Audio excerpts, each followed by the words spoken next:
got diagnosed with a brain tumor. Yeah. Yeah. So then your life takes a complete. Oh, it didn't change. It didn't change. It didn't change.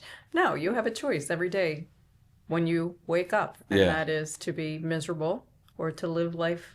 Even when you're just hammered with this just dreadful thing that you have to now deal with. Yeah. Yeah. Yeah, but you know what? It doesn't matter who you are or what you're going through. There's somebody out there who always has a story that's worse than yours. So, again, could I have stayed in bed and, pulled the covers over my head and said, I'm done?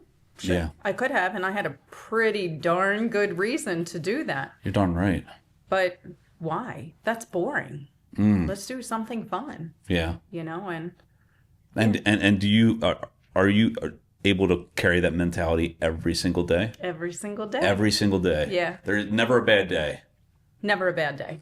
You might have a bad minute in the day. But you don't let it make it into a bad day. No. My surgeon, shout out to Dr. Labib, University of Maryland, downtown. Every time I see him, he actually looks depressed. And when I go, this is kind of like how I look. I'm mostly always happy and smiling. And the last time I saw him, he came in and his head was down. And I said, what's wrong? And he looked and he said, how do you do this? I said, how do I do what? He said, every time I see you, you're smiling, you're happy, and you look better than I do, which is a joke because I have a huge scar in my head. Oh, wow. And I told him my hair was all the same length before I had the first surgery. And he was very upset that he was going to have to shave part of my head. And I looked at him like, dude, it's hair and it'll grow back and I'm going to rock the comb over. So when I saw him for my 6th weekend, and he is challenged kind of like this. Okay. Wow. If you're listening to this on Apple, Spotify, or Audible, you need to go over to YouTube to see just a big, beautiful head of no hair. No hair up there. That's why we wear hats. Yeah. So for my 6-week post-op, he walked in, he looked at me and he said, oh my God, you look better than I do.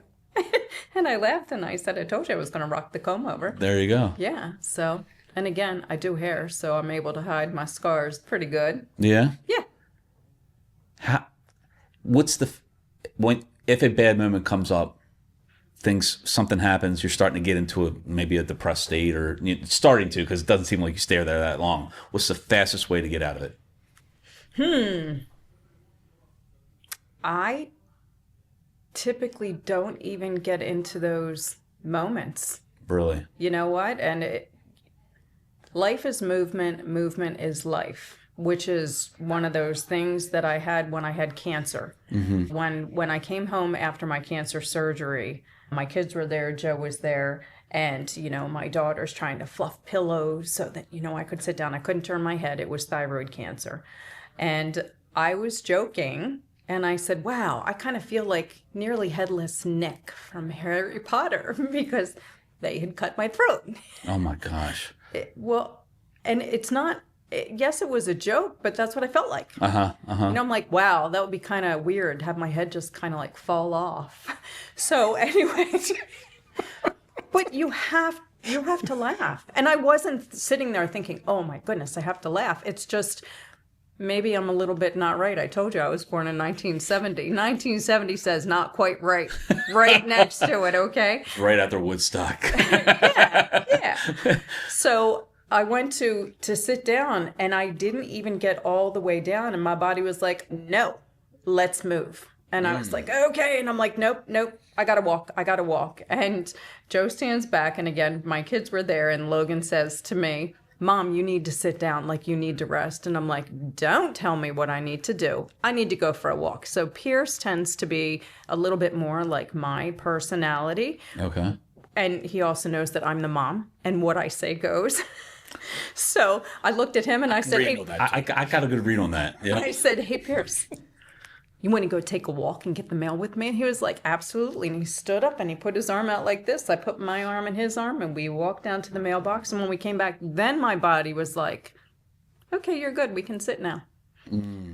But you have to keep moving. So did you like this episode of the TMA Connection? Well, you might want to check this one out right here. Go ahead, click it.